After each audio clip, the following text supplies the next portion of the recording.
Di 20k subscriber channel Novel Official, akan adakan giveaway untuk satu orang pemenang. Syaratnya kalian harus subscriber, komen, like, share, supaya kalian bisa terpilih untuk jadi pemenang giveaway. Semoga beruntung bosku. Selamat datang di channel Novel Official. Sebelum kalian mendengarkan novel lelaki yang tak terlihat kaya, jangan lupa like, share, dan subbreaker kalau tidak kusentil jantung kalian hehehehe. Tanpa lama-lama lagi langsung saja kita masuk di alur cerita novelnya. Bab 751 sampai bab 760. Geralt langsung memberikan kata-katanya. Dia tahu bahwa keluarga Fenderson masih mencari Sarah. Dia tentu saja tidak bodoh dan tidak ingin membuat masalah yang tidak perlu untuk dirinya sendiri. Tapi, di saat yang sama, Geralt cukup penasaran dengan apa yang terjadi antara Sarah dan keluarganya sendiri bertahun-tahun yang lalu. Dia ingin tahu bagaimana hubungannya dengan Quetta. Menyadari bahwa Geralt menanyakannya tentang hal itu, Sarah menjadi sangat jujur, dan dia mulai mengungkapkan kebenaran tanpa menahan diri.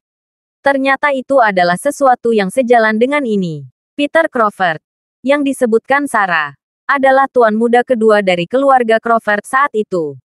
Dia masih muda dan tampan. Dia juga ayah Quetta. Melalui deduksi logis, pria bernama Peter harus menjadi paman saya yang dibicarakan ayah saya ketika saya masih muda. Dulu, dia selalu memberitahuku bahwa pamanku bekerja di luar kota. Jadi dia jarang berkunjung ke rumah.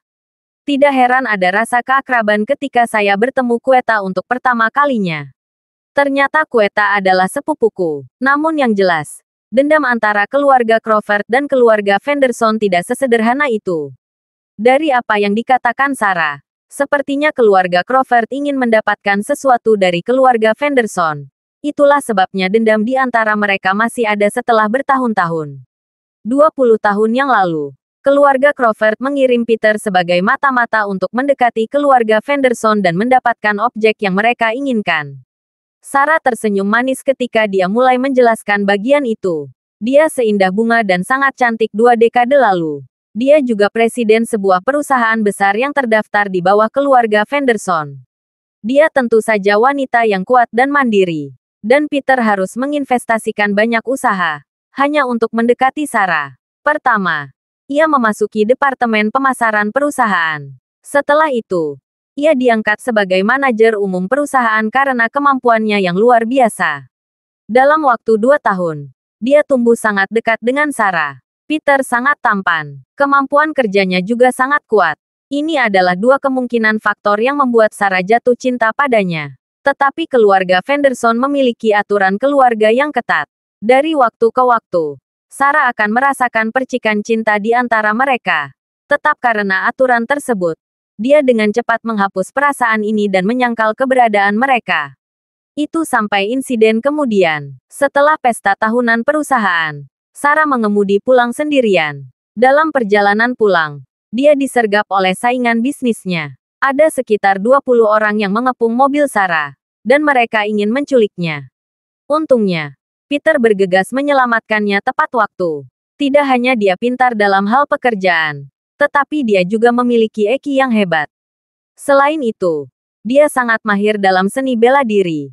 Meskipun mengalami cedera, dia masih berhasil mengalahkan semua 20 penyerang Sarah. Dia kemudian mengangkatnya dan berlari bersamanya. Itu adalah kisah klasik tentang seorang pahlawan yang menyelamatkan seorang gadis dalam kesulitan. Pada saat itu, Sarah mengira dia akhirnya menemukan pria yang bisa dia andalkan selama sisa hidupnya. Setelah itu, mereka mengenali perasaan yang mereka miliki satu sama lain. Dan mereka mulai bertemu satu sama lain. Itulah bagian dari alasan mengapa kebencian antara keluarga Crawford dan keluarga Fenderson memburuk. Itu juga menyebabkan insiden yang tidak terpikirkan di mana Quetta ditinggalkan. Sarah dikeluarkan dari keluarga Fenderson. Dan hilangnya Peter Crawford secara tiba-tiba. Awalnya, Sarah ingin merahasiakannya saat mengetahui dirinya hamil. Tapi berapa lama seseorang bisa bersembunyi dari fakta itu? Pada hari itu, kebenaran terungkap dan terjadi kegemparan. Identitas Peter terungkap. Marah dengan kejadian ini, patriark keluarga Fenderson memerintahkan bawahannya untuk membunuh Peter Crawford atas kesalahan yang telah dia lakukan terhadap keluarganya. Untuk menyelamatkan Peter, Sarah tidak ragu untuk menjelaskan semua ini dengan patriark lama dan meninggalkan keanggotaannya di keluarganya. Setelah itu, dia keluar dari keluarga Fenderson, hanya membawa pelayan pribadinya. Geralt mendengarkan apa yang dikatakan Sarah dengan seksama. Dia tidak merasa hebat. Dia menyadari bahwa apa yang dia lakukan saat ini kurang lebih sama dengan apa yang dilakukan pamannya di masa lalu. Sayangnya, pamannya adalah kekasih yang penuh gairah dan pria yang mementingkan diri sendiri. Sayang sekali dia harus jatuh cinta dengan wanita muda dari saingan fana mereka. Cinta mereka ditakdirkan untuk gagal. Tidak peduli seberapa keras seseorang berjuang. Apa yang terjadi setelah itu? Jika saja itu melibatkan Anda dan saya, Dot dan Peter Crawford, saya yakin kebencian antara keluarga Crawford dan keluarga Fenderson tidak akan pernah begitu rumit. Tidak, Geralt bertanya dengan rasa ingin tahu. Sesuatu dalam diri Geralt memberitahunya bahwa ini masih bukan waktunya untuk mengungkapkan identitasnya sebagai tuan muda dari keluarga Crawford. Betul sekali. Kalau saja itu masalahnya, maka Dylan tidak akan menyerang keluarga Fenderson dengan cara yang gila.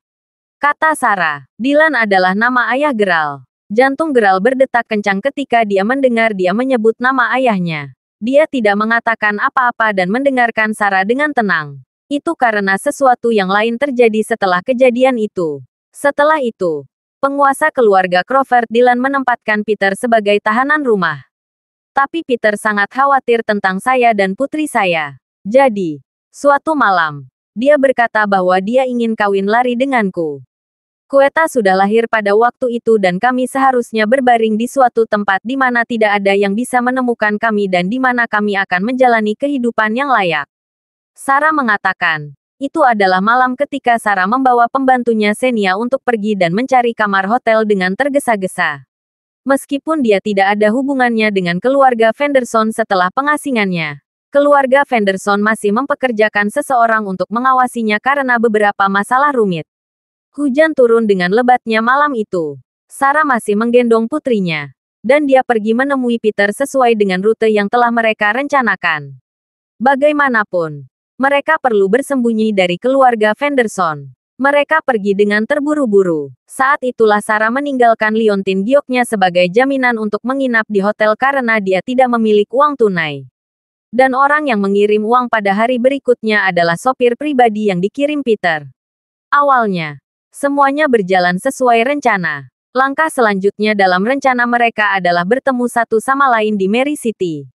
Namun tak disangka, sebuah kecelakaan terjadi dalam perjalanan mereka ke sana. Sesuatu terjadi pada Petrus. Dia menghilang dari radar setelah insiden yang tidak diketahui itu. Sopir mengkonfirmasi bahwa Peter memang tiba di Mary City. Tapi dia tetap tidak bisa menghubunginya. Peter menghilang begitu saja. Dylan berpikir bahwa keluarga Fenderson berada di balik hilangnya tiba-tiba adiknya. Oleh karena itu, ia memulai kampanye untuk membalas dendam pada keluarga Fenderson. Hubungan yang sudah pahit antar kedua keluarga menjadi lebih buruk. Sejak itu, mereka mulai berkomplot melawan satu sama lain secara diam-diam. Sarah di sisi lain berpikir bahwa Dylan telah menangkap Peter dengan sengaja hanya untuk menghancurkan keluarga Fenderson. Tapi dia membantah memiliki pemikiran seperti itu di kemudian hari. Meskipun penguasa keluarga Crawford Dylan agak licik, dia sangat mencintai adiknya, Peter. Dia tidak akan pernah melancarkan serangan kejam seperti itu pada keluarga Fenderson tanpa terlebih dahulu menghadapi tentangan dari Peter. Sesuatu pasti telah terjadi pada Peter saat itu. Keributan besar terjadi selama tahun-tahun itu. Keluarga Fenderson tidak kalah dengan keluarga Crawford dalam hal pengaruh dan kekuasaan. Meskipun menderita kerugian besar, mereka masih jauh lebih baik daripada keluarga kelas atas biasa. Bahkan akan ada saat-saat ketika keduanya tampak sejajar ketika mereka bentrok. Di tengah bentrokan mereka, saudara laki-laki saya dan istrinya meninggal karena kecelakaan. Geralt, kamu adalah keturunan keluarga Crawford. Saya yakin Anda sadar bahwa keturunan keluarga Fenderson tidak diizinkan meninggalkan rumah mereka. Dan setiap orang dari setiap generasi berada di dalam batas-batas properti mereka. Di sisi lain, keturunan keluarga Crawford tidak memiliki ketenaran yang dinikmati sebagian besar keluarga. Dan setiap orang dari setiap generasi dibesarkan dalam keadaan miskin. Anda menyadari hal-hal ini, bukan? Ini terkait dengan perseteruan antara keluarga Crawford dan keluarga Fenderson yang telah berlangsung lama. Tetapi perselisihan semakin memburuk karena perselingkuhan antara Peter dan aku. Geralt mengangguk. Hanya sampai titik inilah dia mulai memahami apa yang terjadi di sekitarnya. Tidak heran ayahnya terus menyuruhnya untuk rendah hati dan tidak menonjolkan diri. Jika tidak, dia akan segera dibawa pulang ke keluarga Crawford. Ternyata keluarga Crawford juga punya musuh. Namun, Geralt tidak tahu bagaimana perseteruan antara keluarga Crawford dan keluarga Fenderson terjadi. Menjadi jelas bahwa Sarah tidak akan memikirkannya juga. Dia mulai menggambarkan peristiwa yang mengikuti pengusirannya dari keluarga. Dia meminta Xenia untuk mencari tempat tinggal. Setelah itu, dia membawa Quetta ke panti asuhan di Maybury dan menempatkannya di sana untuk menyelamatkannya dari kehidupan yang penuh kesengsaraan dan tunawisma yang akan dia alami sendiri. Dia kemudian kembali ke Provinsi Salford sendirian. Geralt, bisakah kamu membiarkanku bertemu Quetta? Aku memohon Anda. Tampaknya Sarah masih sangat peduli pada Quetta. Tentu saja. Geralt ingin mengabulkan keinginannya. Dia mengangguk. Tentu. Bibi Fenderson, ikut denganku. Tunggu sebentar. Tiba-tiba, kata Sarah. Geralt, aku sangat menjijikkan sekarang. Apakah Anda pikir saya akan menakuti Quetta jika saya pergi ke sana tanpa pemberitahuan untuk bertemu dengannya? Selain itu, aku tidak pernah berada di sisinya setelah bertahun-tahun. Aku bahkan telah meninggalkannya. Apakah dia akan membenciku? Apakah dia akan benci melihat ibu yang sangat jelek seperti itu? Ketakutan Sarah terlihat jelas dalam suaranya. Dia pasti akan menolak untuk mengakuiku sebagai ibunya karena aku wanita yang kejam dan jelek. Selain itu, ini terlalu mendadak. Akankah Quetta bisa menerimanya? Sarah menyentuh wajahnya saat dia berbicara. Geralt menggaruk kepalanya. Jika saya memberitahu Quetta bahwa Anda adalah ibunya, dia pasti akan sangat bersemangat. Saya kira Anda tidak mengenalnya dengan baik tetapi, dia wanita muda yang sangat baik. Itu tidak akan berhasil. Geralt, bagaimana ini? Buat saja beberapa pengaturan agar aku pergi dan menjadi pengasuh untuk Quetta. Aku tahu ada kemungkinan dia akan membenciku sebagai pengasuhnya. Tapi aku hanya ingin melakukan sesuatu untuk Quetta. Aku rela melakukan apapun untuknya. Apapun, kata Sarah. Baiklah. Aku akan membuat pengaturan yang diperlukan kalau begitu. Kami hanya akan memberitahu Quetta yang sebenarnya jika ada kesempatan di masa depan. Ini adalah yang paling bisa dia lakukan. Setidaknya untuk saat ini. Jasmine sudah pergi bersama Mindy. Marven dan yang lainnya sedang menunggu dengan mobil di luar agar Geralt kembali. Geralt tidak meminta mereka untuk tinggal di rumah. Jadi mereka tidak berani melakukannya. Memang akan merepotkan jika Sarah ikut bersama mereka. Oleh karena itu, dia meminta Stella untuk pergi bersama Marven dan anggota kelompok lainnya terlebih dahulu. Setelah itu, Geralt mendapatkan mobil lain dan membawa Sarah ke villa tempat dia menginap saat ini. Ayo pergi. Bibi Fenderson ada di sini. Ketika mereka sampai di pintu villa, Geralt tersenyum pahit ketika melihat Sarah berdiri di sana. Benar-benar membeku. Oh, benar. Pintu dibuka. Quetta, Quetta. Geralt berteriak 2 kali. Tidak ada seorang pun di rumah. Dia berasumsi bahwa Quetta pasti pergi keluar untuk membeli barang-barang. Dia tidak ada. Bibi Fenderson, mohon tunggu sebentar. Sarah mengangguk kecil. Geralt, aku ingin pergi ke kamar Quetta dan melihatnya. Apakah itu akan merepotkan? Dia bertanya. Tidak, tidak semuanya. Biarkan aku membawamu ke sana. Geralt kemudian membuka pintu kamar Quetta. Namun, dia tidak memasuki ruangan. Itu adalah Sarah yang memasuki ruangan dengan mata merah dan berlinang air mata. Ruangan itu dirapikan dengan tidak ada satu hal pun yang tidak pada tempatnya. Bahkan tidak ada setitik debu pun di kamarnya. Bahkan di sudut-sudutnya. Dan kamar itu sebersih peniti baru. Di dalam lemari, pakaian Quetta yang biasa ia kenakan tertata rapi. Dia kemudian berjalan menuju meja Quetta. Ada bingkai foto di meja. Dan itu berisi foto Quetta. Sarah tidak bisa lagi menahan air matanya saat melihat foto bayi perempuannya. Dalam foto tersebut, Quetta hampir terlihat persis seperti dirinya saat masih muda. Putri, dia benar-benar putriku. Dia terlihat persis sepertiku. Tidak ada yang membuatnya lebih bahagia daripada bertemu kembali dengan putrinya sendiri. Dia menyadari bahwa Tuhan masih mencintainya. Dia menempelkan bingkai foto itu ke dadanya dan terus terisak untuk beberapa saat.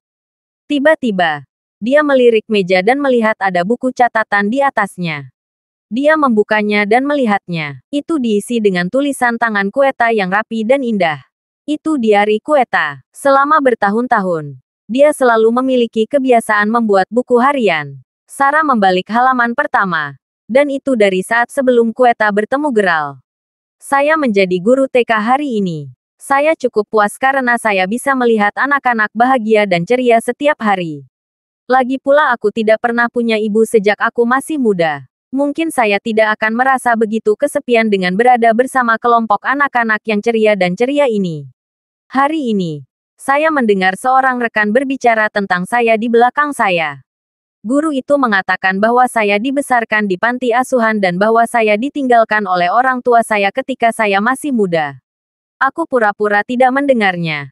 Tapi aku sangat sedih dan kesal. Saya harap saya bisa bertemu orang tua saya suatu hari nanti. Jadi saya bisa bertanya kepada mereka mengapa mereka meninggalkan saya. Mengapa mereka tidak bisa memberiku masa kecil yang indah dan bahagia. Mengapa saya bekerja di sebuah restoran sekarang. Saya membuat beberapa kesalahan. Jadi saya dimarahi oleh atasan saya. Seorang pemuda kaya membantu saya. Untuk beberapa alasan. Saya tahu bahwa dia memiliki jiwa yang baik saat saya melihatnya. Saya bertemu dengannya lagi. Dan dia membantu saya. Lagi.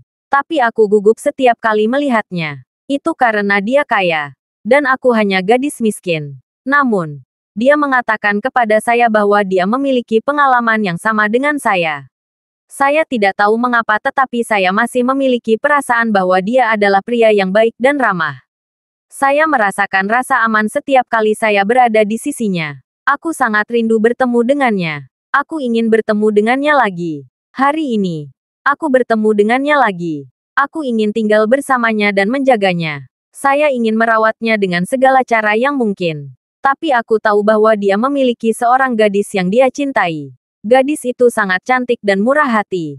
Geralt mungkin tidak akan jatuh cinta padaku. Tapi aku tetap rela melakukan apapun untuknya. Jika saya memiliki keluarga sendiri, saya akan memberi tahu Geralt bahwa saya menyukainya.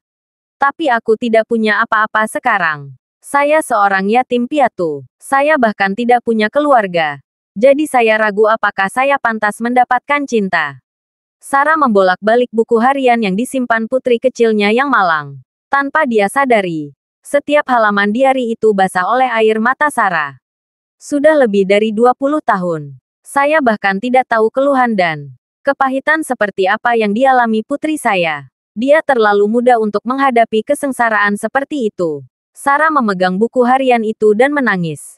Geralt, kamu kembali. Saya pergi keluar untuk membeli beberapa sayuran. Aku akan menyiapkan sesuatu yang enak sekarang. Tiba-tiba, Sarah mendengar suara jelas seorang gadis. Sarah tercengang saat mendengar suara wanita itu. Dia berlari keluar kamar dengan tergesa-gesa. Quetta yang berdiri di depannya. Kamu adalah... Quetta mengajukan pertanyaan begitu dia melihat orang asing keluar dari kamarnya. Saya M. Kedua tangan Sarah gemetar. Quetta. Dia Bibi Fenderson. Dia akan memasak untuk kita di rumah kita mulai sekarang. Kamu bisa pergi membeli sayuran dan memasak bersamanya di dapur mulai sekarang. Geralt segera menjawab. Sarah mengangguk kecil. Tiba-tiba, Quetta memasang ekspresi welas asih ketika melihat wajah Sarah yang dipenuhi bekas luka. Dia juga mulai memiliki perasaan aneh saat dia melihat Sarah. Itu adalah rasa keakraban yang sudah lama tidak dia rasakan. Quetta tersenyum dan mengangguk. Senang bertemu denganmu, Bibi Fenderson. Saya Quetta Smith. Kami akan bertanggung jawab atas makanan dan kehidupan sehari-hari Geralt mulai sekarang. Sebenarnya, Geralt tidak akan pernah membiarkan Quetta melayaninya. Tapi Quetta adalah orang yang menolak untuk hidup tanpa kerja keras. Setelah lama mencoba membujuknya, Geralt memutuskan untuk menghentikannya bekerja untuknya adalah sia-sia. Sarah adalah bibinya yang sebenarnya, yang berarti akan kurang ajar untuk membuatnya melayani dia. Tetapi pada saat itu, Geralt tidak banyak bicara. Setelah itu, Sarah dan Quetta pergi ke dapur untuk mulai menyiapkan makanan berikutnya. Geralt sangat senang, tetapi pada klimaks emosi, Marven memutuskan untuk memanggilnya. Geral. Ada yang salah. Dia berkata, ya, pasti ada yang salah denganmu. Apa yang terjadi? Tanya Geral. Anda seharusnya tidak membiarkan seorang gadis mengemudi. Ya ampun, kami baru saja mengalami pengalaman mendekati kematian. Marven sangat ketakutan sehingga dia mulai terisak. Geral benar-benar tidak berdaya. Memang benar Stella adalah satu-satunya dari kelompok yang memiliki SIM. Selain itu, akan merepotkan baginya untuk menjelaskan kepada mereka mengapa Sarah ikut. Itu sebabnya dia meminta Stella untuk mengambil kemudi dan kembali sendiri. Apa kamu baik-baik saja? Ya, kami baik-baik saja. Tapi kami mengalami tabrakan dari belakang dengan mobil. Sekarang, wanita gila itu ketakutan. Dia tidak akan membiarkan kita pergi tidak peduli apa yang kita katakan padanya. Rupanya, dia ingin pemilik mobil datang. Biarkan aku memberitahu Anda, mobil saya juga Mercedes-Benz. Jauh lebih mahal dari MPV bodohmu. Saya tidak akan membiarkan insiden ini terjadi kecuali Anda membayar 45.000 untuk saya untuk memperbaiki mobil sialan saya. Juga, 45.000 dolar hanya biaya untuk memperbaiki mobil saya. Anda masih perlu memberikan kompensasi atas penderitaan mental yang Anda sebabkan kepada saya. Saya bergegas menghadiri acara hari ini. Sekarang setelah saya melewatkannya, apakah Anda tahu berapa banyak saya benar-benar kehilangan? Ini jauh lebih besar dari 30.000 dolar itu pasti. Wanita itu tampak muda. Semuda Marven dan anggota kelompoknya yang lain. Dia bereaksi berlebihan mungkin karena betapa kayanya dia.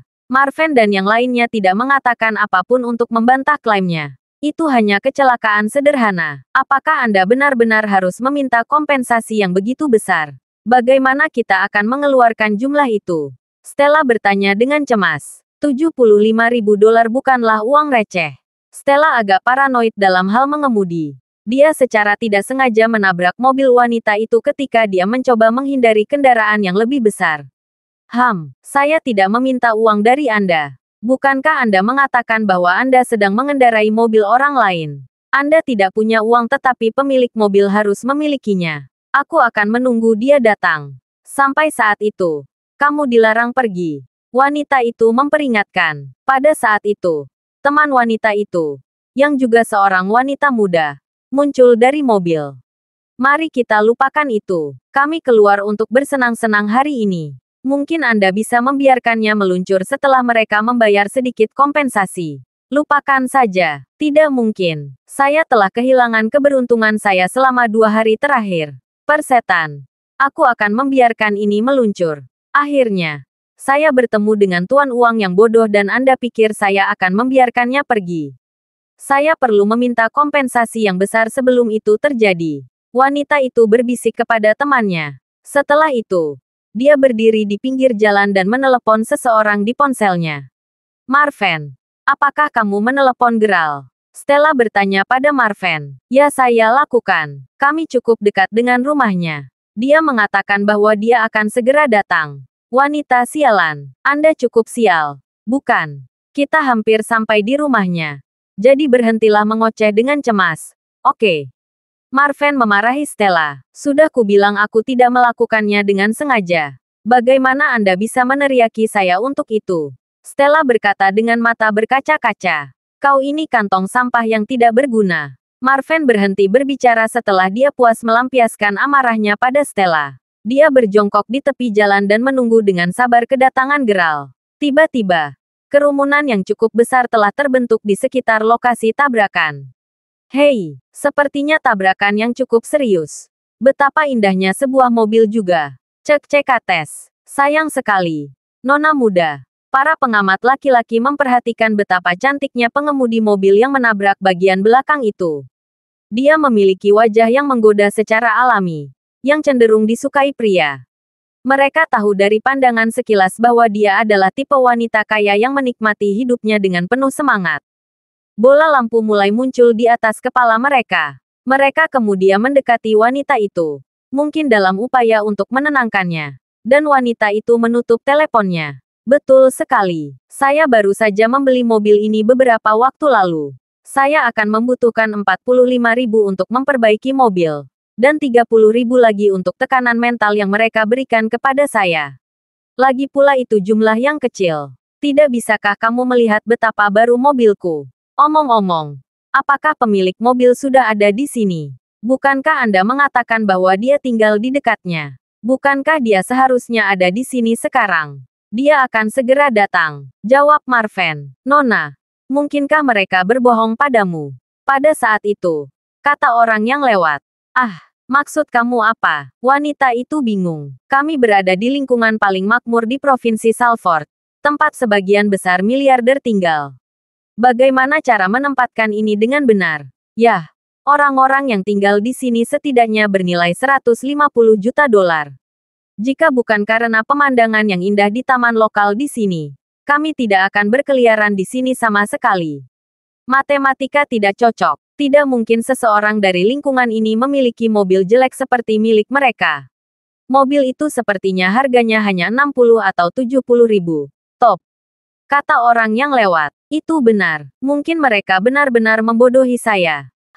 Biarkan saya bertanya kepada Anda. Apakah bosmu benar-benar dari sekitar sini? Wanita itu bertanya. Ya, dia menginap di Glorious Moment Villa di County Salford, jawab Marven.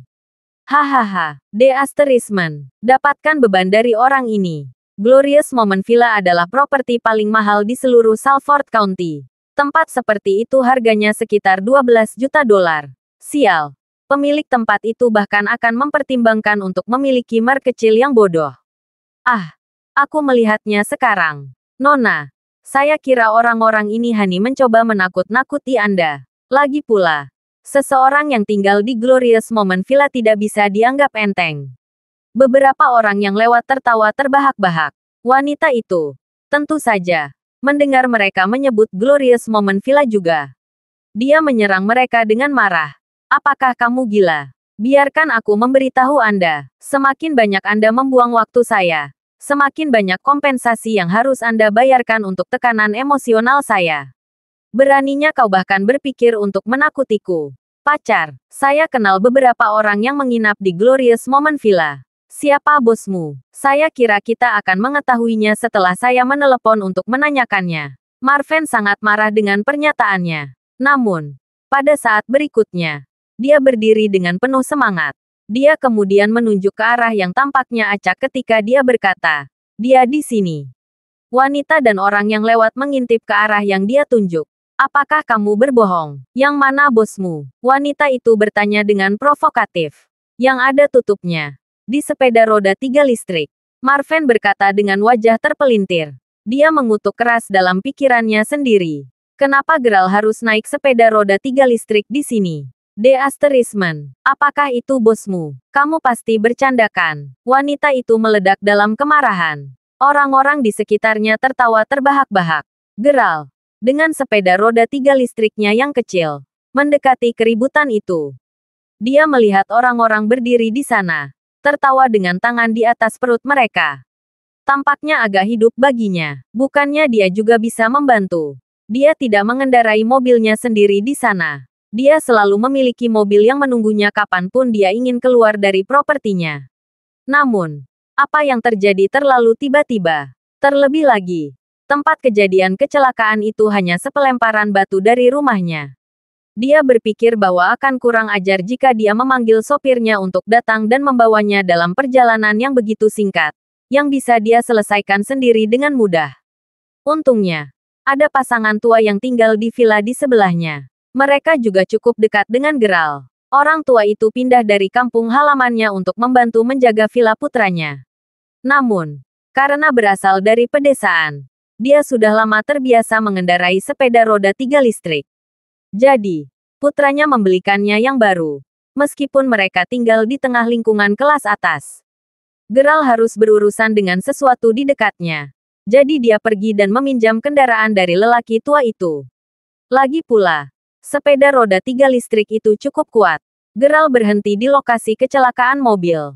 Dia kemudian melepas topi yang dia kenakan. Wanita itu, yang mobilnya ditabrak oleh teman-teman Geralt, berpikir bahwa dia akhirnya menemukan daging yang mudah didapat. Dia tiba-tiba merasakan keinginan untuk menggertak pria di sepeda roda 3. Tapi dia mengenali wajah Geralt beberapa detik kemudian. Dia tercengang tiba-tiba. Geral, itu kamu. Geral, temannya yang lain, yang menyarankannya untuk mundur sekarang juga berteriak kaget. Vinci, Sila, kamu lagi. Geral juga tercengang. Tidak terpikir olehnya bahwa Stella menabrak mobil Sila. Betapa kecilnya dunia. Sila sangat senang melihat Geral. Dia berpikir bahwa kesempatan akhirnya tiba baginya untuk mendekati Geral. Fakta bahwa dia mengendarai sepeda roda 3 listrik mengkonfirmasi kecurigaan yang dia miliki tempo hari. Geral, meskipun kami kenalan, mobil mewah ini milik pacarku. Ini cukup mahal. Seperti yang Anda lihat. Saya mungkin tidak mempermasalahkan ini jika ini adalah mobil saya. Tetapi bukan itu masalahnya. Maaf. Tapi menurut perhitungan saya akan membutuhkan 75.000 untuk menebus kecelakaan ini. Tidak lebih. Dan tentu saja tidak kurang. Hei, Sila. Apa yang kamu lakukan? Apa kamu lupa kalau Geral adalah teman sekelas kita? Vinci dengan cepat mencegah temannya membuat klaim yang keterlaluan. Saya tidak peduli. Dia harus batuk karena mobilnya yang menabrak mobilku. Selain itu, siapa Geral? Bahkan Ketua Gordon harus bersulang untuknya selama pesta itu. Apakah Anda lupa bahwa teman masa kecilnya bekerja di industri otomotif? Seberapa mengagumkan itu? Saya ragu dia bahkan akan ragu untuk membayar kami uang. Sekarang, bukankah aku benar? Geral. Sila mengejek dan berkata. Selain itu, temannya memang mengatakan bahwa Geral tinggal di Glorious Moment Villa. Apakah Anda bahkan mengerti apa artinya itu? Sila berbicara seperti kotak obrolan yang rusak. Geral agak tidak berdaya ketika dia melihatnya bertindak seperti itu. Tiba-tiba ponselnya berbunyi. Halo, Tuan Crawford. Saya Savion. Savion adalah ketua Gordon. Geral bertemu dengannya di pesta pemasaran mewah untuk Mountain Top Villa di Howard County tempo hari. Mereka telah bertukar nomor selama interaksi singkat mereka di sana. Senang mendengar kabar dari Anda lagi, Ketua Gordon. Ada yang bisa saya bantu? Geral tersenyum dan berkata, ya, ada sesuatu yang ingin saya diskusikan. Kami mengadakan perjamuan. Dan kami telah mengundang pengusaha kaya dari berbagai tempat untuk menghadiri acara tersebut. Awalnya, kami tidak berani mengundang Anda karena kami hanya pengusaha. Dan mungkin akan lebih merepotkan Anda untuk menghadiri perjamuan kami.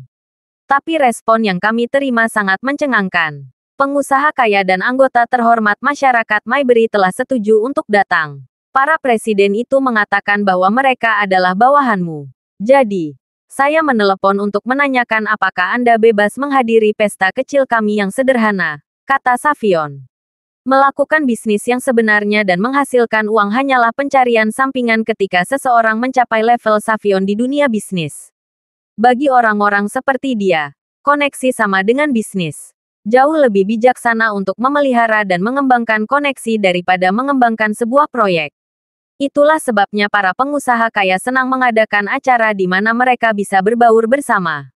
Itu karena mereka mungkin berkenalan dengan presiden perusahaan lain. Di sana, mereka kemudian akan membuat koneksi baru. Dan koneksi baru berarti peluang baru. Geral tidak terkecuali memiliki kebiasaan menghadiri acara secara teratur. Geral merasa sulit untuk menolak keramahan Savion. Tapi sekarang, dia benar-benar tidak punya waktu mengingat keadaan saat ini yang dia alami. Dengan enggan dia menolak undangan yang diberikan Savion kepadanya. Dia menutup telepon setelahnya. Tampaknya Sila secara aktif menguping percakapan yang dilakukan Geral melalui telepon.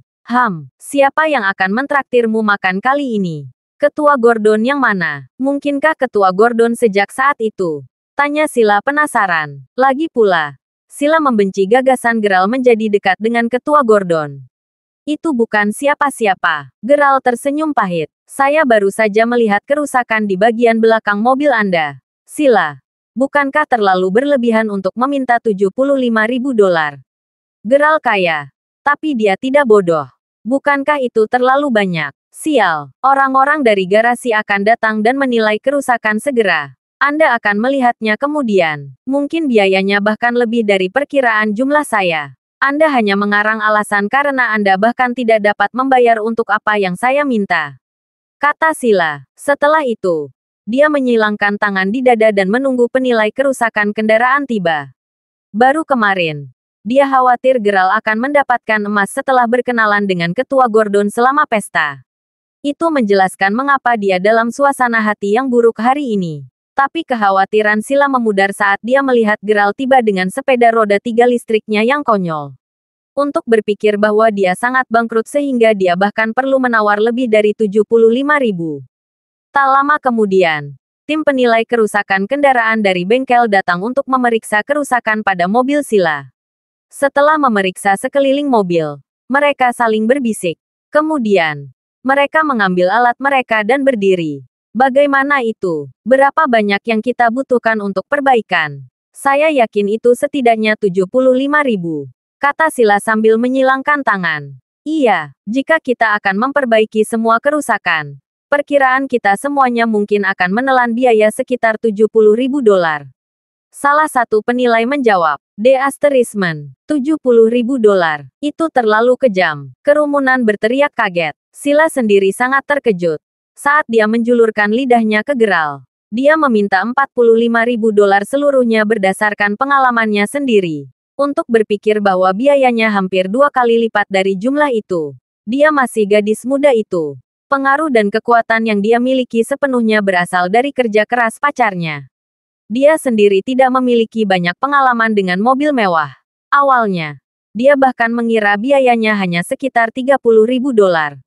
Dia kemudian tersenyum puas dan berkata, "Haha, Geralt, kau dengar itu? Biaya perbaikan mobil sekitar 70.000 dolar. Selain itu, masih ada kompensasi untuk tekanan emosional saya karena Anda telah membuang waktu saya. Lakukan saja perhitungan sendiri dan lihat. Biarkan aku memberitahu Anda, itu pasti tidak akan terselesaikan bahkan dengan 75.000 dolar. Saya baru saja meminta 75.000 dolar. Sekarang, itu pasti tidak akan berhasil hanya dengan 75.000 dolar. Aku tidak ingin membuatmu terlihat terlalu buruk, tapi kaulah yang menolak kebaikanku." Pergi dan menangis di sudut kalau begitu. Geralt hanya bisa mengangkat bahu tanpa berkata-kata pasrah. "Tidak apa-apa, terima kasih atas kerja keras Anda. Tulis saya kutipan untuk biaya perbaikan mobil. Anda bisa pergi setelah itu. Ini tip juga." Saat Sila mengatakan itu, dia mengambil beberapa lembar 10 dolar dari dompetnya dan mendorongnya ke arah penilai kerusakan kendaraan. Tetapi mereka menggelengkan kepala, menolak untuk mengambil uang itu. "Nyonya, tolong dengarkan saya dulu. Sisihkan saja uangnya untuk biaya perbaikan mobil. Yang ingin kami katakan adalah mobil ini bukan milik kami," kata para penilai. "Omong kosong. Ini adalah mobil impor. Ayah pacar saya meminta teman-temannya untuk membelikannya untuk mereka. Tentu saja itu bukan milikmu. Saya pikir Anda salah memahami apa yang ingin kami katakan di sini. Yang saya maksud adalah bahwa kendaraan ini bukan model yang dapat ditemukan di inventaris kami. Itu bahkan tidak seharusnya dijual di sini di Weston. Hanya satu batch yang pernah diproduksi, yang sudah lama dihentikan. Namun, belakangan ini beredar model palsu yang beredar di pasar domestik. Saya yakin Anda tahu melalui metode apa kendaraan ini diperoleh tanpa saya harus banyak bicara. Jelas asesor. Jadi Anda mencoba mengatakan bahwa kami menyelundupkan kendaraan ini. Benar-benar omong kosong kuda. Sila terdengar sangat panik. Para penilai tidak berdaya. Dia hanya bisa menunjukkan padanya pernyataan resmi yang mereka terima dari markas besar tentang mobil.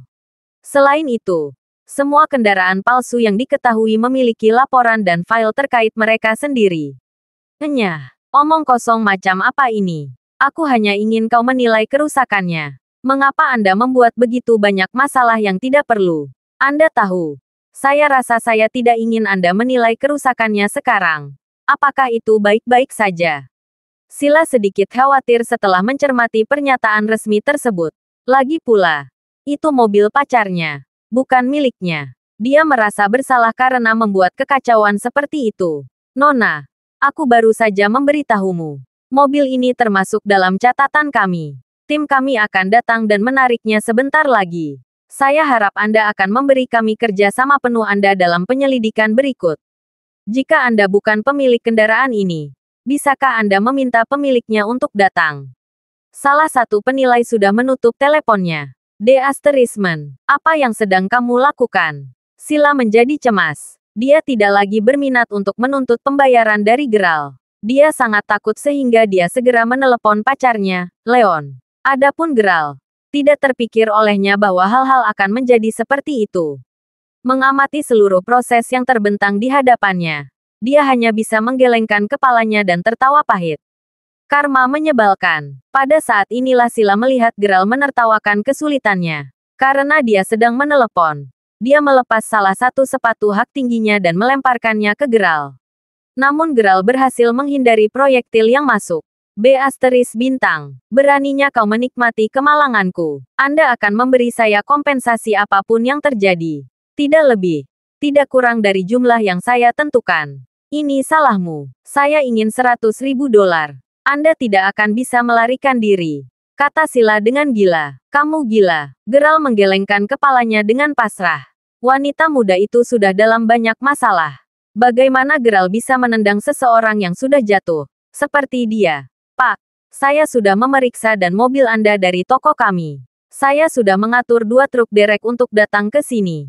Kedua kendaraan ini akan ditarik bersama-sama. Kata penilai kerusakan kendaraan. Baik, Geralt mengangguk dan setuju. Setelah itu, pria itu pergi ke depan dan terus mengganggu Sila dengan pertanyaan yang tak ada habisnya. Melihat bahwa tidak ada lagi yang bisa mereka lakukan di sini, Geralt hendak meminta Stella dan yang lainnya untuk pergi dulu. Dia bisa menangani masalah ini sendiri. Sila mungkin telah diberi earful dari pacarnya melalui telepon. Dengan air mata mengalir di pipinya, dia bersembunyi dari pandangan Geralt sambil menangis di telepon. Vinci melirik Geralt. Dan dia melakukan hal yang sama pada waktu yang sama. Keduanya tertawa canggung satu sama lain. Vinci, kemana tujuan kalian awalnya? Saya benar-benar minta maaf karena menunda perjalanan Anda. Atau, mungkin aku bisa mengantarmu ke tujuanmu. Geralt menawarkan. Baik, kami seharusnya menghadiri pertemuan. Sila memintaku untuk menemaninya. Jadi itulah alasanku datang. Kata Vinny. Jika Anda memiliki hal lain untuk ditanyakan, pergi dan temui pacar saya besok. Dia akan menghubungimu besok. Baiklah, Bu. Pada saat itu, tampaknya Sila telah menyelesaikan negosiasinya dengan para penilai. Setelah itu, dia berjalan mendekat dan berkata, Vinci, kita kehabisan waktu. Ayo pergi ke sana dulu. Sial, aku benar-benar ingin menghadiri pertemuan itu di mobil ini. Sila berkata dengan marah sebelum mengeluarkan peringatan lagi kepada Geralt. Sila, lebih baik kita ke sana dulu. Anda juga tidak akan dapat menangani masalah ini sendiri. Selain itu, Geralt baru saja menawarkan untuk menurunkan kami di venue, kata Vinny. Apakah Anda ingin dia memberi kami tumpangan sepeda roda 3 listrik kecil yang menyedihkan itu? Vinci, apa kamu sudah gila? Jangan katakan itu Sila. Setidaknya tidak di depannya, kata Vinny. Meskipun dia juga merasa bahwa akan agak memalukan untuk datang hanya dengan sepeda roda 3 listrik. Ketakutannya hilang dengan melihat Geralt mengendarai kendaraan tanpa penyesalan. Jika dia sendiri tidak merasa malu, mengapa dia harus melakukannya? Sebaliknya, Sila merasakan kebalikannya. Mungkin kamu sudah mabuk. Jika Anda ingin menunggangi benda itu, silakan dan pukul diri Anda sendiri. Seperti neraka. Aku akan pergi denganmu. Aku akan menunggumu di luar venue. Dan kau, jangan lupa apa yang terjadi hari ini. Geralt. Setelah itu, Sila memanggil taksi dan bergegas pergi ke venue. Bagaimanapun, dia harus berada di tempat pacarnya berada sesegera mungkin. Saya pikir lebih baik jika Anda tidak pergi. Dengar, adik perempuanku sedang menyiapkan makanan yang sangat enak. Mengapa Anda tidak datang ke tempat saya dan makan bersama? Itu ada di tab saya. Geralt menawarkan. Bagaimanapun, Geralt dan Vinci masih memiliki jenis persahabatan yang dimiliki mantan teman sekelas. Tidak. Kurasa aku tidak akan melakukan itu. Aku harus menemaninya. Geralt. Saya khawatir jika saya membiarkan dia pergi ke sana sendiri. Dia akan menderita kerugian yang luar biasa. Terlepas dari betapa kejinya temannya, Vinci tetap menjadi gadis yang baik hati. Tapi Vinci diam-diam merasa malu ketika dia membayangkan adegan di mana dia tiba di venue dengan sepeda roda 3 kecil Geralt. Meskipun Vinci memiliki watak dan sopan santun yang sangat baik, itu adalah fakta yang tak terbantahkan bahwa setiap gadis menyukai hal-hal yang mencolok. Jika dia menolak Geralt sekarang, dia mungkin melukai harga diri dan martabat Geralt. Dia terjebak di antara batu dan tempat yang keras. Namun, tidak ada jalan keluar. Karenanya, dia berkata, "Baiklah, Geralt. Anda bisa menurunkan saya di pintu masuk. Tentu, sepeda roda 3 listrik ini sangat kuat. Kami akan segera tiba di sana." Saat dia mengatakan itu, dia naik sepeda roda 3 listrik. Berbunyi, berbunyi. Dia bahkan membunyikan klakson 2 kali untuk meminta Vinci naik becak. Vinci merapikan rambutnya dengan jari-jarinya. Ada banyak orang yang melihat mereka, yang membuatnya sangat memerah. Tapi akhirnya, dia masih naik ke sepeda roda 3 listrik Geralt. Lebih cepat, Sila mungkin sudah sampai di tempat itu sekarang. Ucap Vini pelan. Dia menundukkan kepalanya. Mungkin dalam upaya untuk melindungi wajahnya dari orang-orang yang mungkin mengenalnya. Saat mereka meluncur melewati sepeda roda 3 di jalan bebas hambatan. Di sisi lain, Geralt tidak mengatakan apa-apa ketika dia melihat Vinci, yang wajahnya sekarang menjadi merah padam karena merona. Lagi pula, Geralt tidak pernah merasa bahwa seseorang yang mengendarai kendaraan roda 4 jauh lebih terhormat daripada orang-orang yang mengendarai roda 2 atau 3. Dia menginjak pedal gas dan meluncur ke arah tujuan mereka. Tempat yang dipilih adalah sebuah hotel besar di County Salford. Interior Grand Hotel digantung dengan tirai merah dan panjang, dan dilapisi dengan deretan tabung konfeti yang tampak mahal. Ada juga karpet merah dari lobi hotel yang mengarah ke pintu masuk di halaman luar hotel. Ada banyak orang terhormat dan pengusaha kaya dapat ditemukan di aula. Di sisi lain, penyelenggara acara menunggu di luar untuk menyambut dan menyambut para tamu. Beberapa dari mereka juga memotret dengan kamera mereka. Sepertinya mereka akan mengadakan upacara kecil di luar hotel terlebih dahulu. Ada kerumunan yang terbentuk di luar. Vinci, apakah di sini? Kata Geralt. Di depan mereka ada beberapa pria muda kaya yang merokok. Mereka bahkan tidak merasa berkewajiban untuk memberi jalan pada kendaraan Geralt. Berbunyi, berbunyi. Geralt membunyikan klakson 2 kali untuk menarik perhatian mereka. Itu membuat sekelompok pemuda kaya itu menoleh dan melihat mereka. Ketika mereka menoleh, mereka melihat Geralt, yang sedang mengendarai sepeda roda 3 listrik. Di belakangnya ada seorang wanita muda. Orang-orang mulai berbisik satu sama lain sebelum mereka tertawa terbahak-bahak. "Cukup, Geralt, turunkan saja aku di sini." Vinci sangat malu. Dia menyesali keputusannya menyetujui untuk membiarkan Geralt mengirimnya ke sini. Itu membuatnya sangat malu karena para pemuda ini berada di kelompok usia yang sama dengan dirinya. Dan mereka sekarang menatapnya dengan aneh. Benar-benar mimpi buruk seorang gadis muda. Tentu, Geralt menginjak rem dan sepeda roda 3 berhenti tepat di depan pintu masuk hotel. Dan kebetulan, Sila keluar untuk menjemput Vinci. Matanya melotot ketika melihat bahwa Vinci benar-benar tiba di hotel dengan sepeda roda 3 kecil yang bodoh milik Geralt. Vinci, apa kau sudah gila? Bagaimana Anda bisa memintanya untuk mengirim Anda ke sini dengan sepeda roda 3 listriknya? Wajah Sila memerah semerah tomat begitu melihat kendaraan Geralt. Sila, berhenti membicarakan itu sekarang. Geralt, kenapa kamu tidak pulang dulu? Aku akan mentraktirmu makan lain kali. Vinci dengan cepat mengusir Geralt ketika dia menyadari betapa banyak perhatian yang mereka kumpulkan. Tentu saja, Geralt mengangguk. Ketua Larson dan konvoinya telah tiba. Penjaga keamanan yang berdiri di pintu masuk berteriak kepada para pengusaha yang berdiri di halaman. Orang-orang kaya kemudian dengan tergesa-gesa, tetapi dengan penuh semangat bergegas ke depan untuk menyambut tamu yang baru datang. Mengapa ada sepeda roda 3 listrik yang diparkir di pintu masuk? Apa yang sedang kamu lakukan? Pergilah bocah. Penjaga keamanan datang dan mendorong Geralt ke samping dengan paksa. Ya Tuhan, sungguh memalukan. Merasa dipermalukan, Sila menutup matanya. Jika ada yang ingin kamu katakan, katakan dengan baik. Mengapa Anda mendorong saya sekitar? Aku akan pergi sekarang. Oke. Geralt menginjak pedal gas dan pergi. Setelah konvoi berhenti, beberapa pengusaha parubaya turun dari kendaraan. Ada juga putri dan putra mereka yang kaya. Dengan cepat menjadi jelas bahwa ini adalah tamu mereka yang paling terhormat hari ini. Presiden lainnya berbaris untuk menyambut mereka. Salam dan sapaan pun tertukar. Tuan-tuan dan nyonya-nyonya, Terima kasih telah memberi saya kehormatan untuk menghadiri pesta kali ini. Tapi agak disayangkan kami gagal mengundang tamu yang sangat terhormat hari ini. Kami tidak dapat mengungkapkan betapa menyesalnya kami sehubungan dengan situasi ini. Mereka semua berdiri di sisi karpet merah dan mendengarkan presiden yang tampak sebagai penyelenggara saat dia berbicara. Ada banyak diskusi yang terjadi di antara kerumunan. Siapa itu? Siapa jagoan besar itu? Ketua Gordon. Yang lain bertanya. Vinci sudah dibawa ke aula hotel oleh Sila. Pada saat itu, mereka melihat Ketua Gordon yang berdiri di atas panggung. Tanpa sadar, rasa takut mulai menguasai hatinya. Dia sedikit cemas saat dia menarik pacarnya, lengan Leon, yang berdiri di sampingnya. Leon, siapa pria yang katanya ingin dia undang?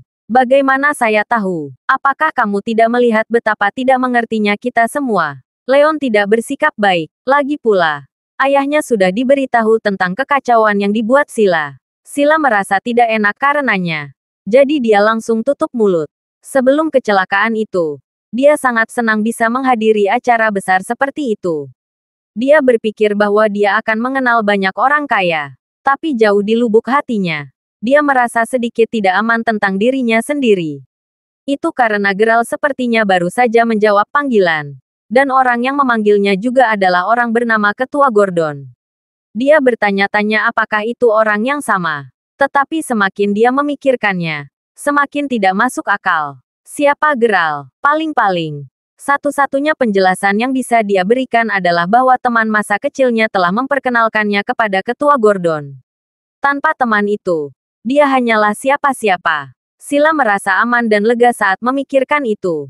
Hehe. Ada banyak hal yang bisa kita bicarakan tentang tembakan besar ini. Tamu terhormat kami Ketua Larson, yang datang ke sini jauh-jauh dari Maybury, dan putrinya kebetulan adalah teman dekatnya. Ketua Gordon berkata sambil tersenyum. Ketua Larson menanggapi dengan senyum bangganya sendiri. Ekspresi wajah putrinya juga berubah. Dia mulai tersenyum tetapi dengan sedikit kegembiraan dan kecemasan. Ah, Ketua Gordon, jangan biarkan kami menebak-nebak. Cepat dan beritahu kami siapa jagoan itu. Beberapa yang lebih penasaran telah memperhatikan bagaimana misteriusnya Ketua Gordon bertindak. Bagaimana dengan ini? Biarkan saya memberi Anda petunjuk. Mungkin saat itu, Anda akan mengetahui siapa dia.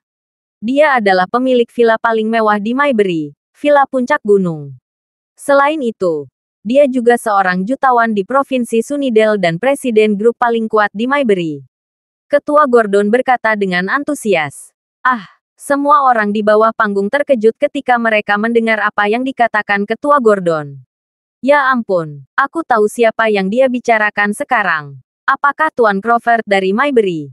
Bagaimana itu mungkin? Apakah Tuan Crawford dari Maybury akhirnya datang ke Provinsi Salford?